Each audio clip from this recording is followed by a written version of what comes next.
Let's start with Reverend Roderick Burton. Talk about what happened to your church, the day, how you learned what was happening. Were you there? I got a phone call about 3:19 in the morning on October the 10th, informing me that a fire was set at the front door and the fire department was there putting the fire out. Thankfully, a neighbor called the fire department and also informed the fire department where our minister of music lived. He lived 2 doors down. Fire department woke him up so that he would come and open up the door. And so the good neighbor facilitated a quick response, and the fire was able to be limited to just the front door. And Reverend Burton, do you have any idea who was behind the attack? No, I have no idea.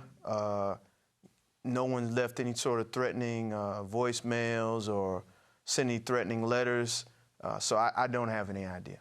Jeffrey Mittman, could you talk about what we know so far about these attacks on churches?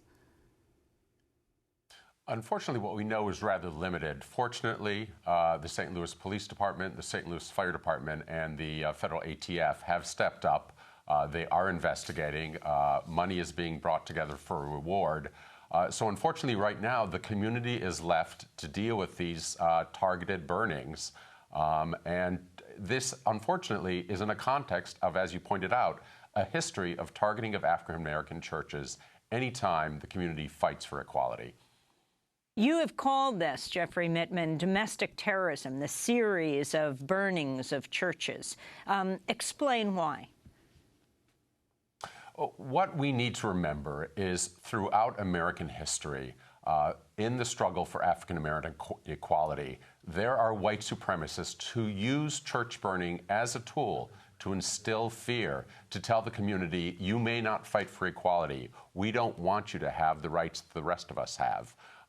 And we think it's important that those of us in the majority community step up and acknowledge this history and stand with our African-American community members, friends, and neighbors.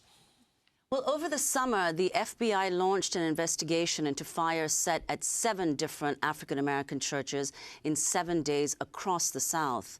The fires began on June 21st, just days after the Charleston massacre, and occurred in 6 different states: Tennessee, Georgia, North Carolina, South Carolina, Florida, and Ohio. At the time, Democracy Now! Spoke to Richard Cohen, president of the Southern Poverty Law Center, about his organization's call for congressional hearings into domestic terrorism. We have called for those hearings before both the Senate and the House committees that look at the Department of Homeland Security. You know, since 9/11, our resources in the domestic terrorism fight have skewed perhaps too heavily towards jihadi terrorism at the expense of the forms of domestic terrorism that we saw exhibited in the Charleston massacre. You know, what we think is we should allocate our resources, in accordance with the nature of the threat. 9/11 will always be the Pearl Harbor of our time, but that doesn't mean all the resources should go in that direction. That was Jeffrey Cohen of the Southern Poverty Law Center. Jeffrey Mittman, could you comment on what he said? Yeah, again, I think his comments are very apt. We know here in St. Louis over the past year plus, the community has been working to deal with a history of racism, policies and procedures that have targeted the African-American community, exclusions from housing, policing that is unequal, educational systems that are unequal. And what we see throughout our history is anytime there's an effort by the community to fight for its right, there are those who seek to use fear. And will target the churches, which have historically been a place where the community gathers to plan to come together, a haven, and tries to send a message that if you fight for your rights, we will fight back against you. Over the summer, Republican Congressmember Peter King of New York, who sits on the House Homeland Security Committee, disagreed with the idea that white supremacists could be more dangerous than Muslim extremists. He was speaking on ABC's This Week. I can't believe any real law enforcement officer, looking at the potential of threats that are out there. For instance, the Boston Marathon bombing. There were 4 killed, almost 300 people wounded. The fact that that Eric Holder, who was a pretty liberal attorney general, so it kept him awake at night, was the lone wolf Islamist terrorist who could carry out an attack. There's no, listen, every murder is horrible. There's no comparison between these white supremacists and an internationally coordinated movement, which, if the attacks were not stopped, we could have thousands and thousands of deaths. Now, that is Congressmember Peter King of New York. I wanted to ask Reverend Roderick Burton, pastor of the new Northside Missionary Baptist Church. We don't know who set these fires. We do know that in the fires that happened after the Charleston, South Carolina massacre, at least 3 have been called arson. But what are your thoughts on what he said, on what Congressman King said? Well, it's very tragic that one of our representatives of our federal government is so ill-informed. Americans have always been the best at killing other Americans. There's a history of that. And while as tragic as 9/11 was, if you take a brief survey of American history in the 20th century, 19th century, you have anarchists, you have the Klan. Americans have always excelled any other outside group at harming other Americans. And how are you organizing, Reverend Burton, with other ministers of these churches? I mean, this is the area around Ferguson, is that right? What are you calling for right now?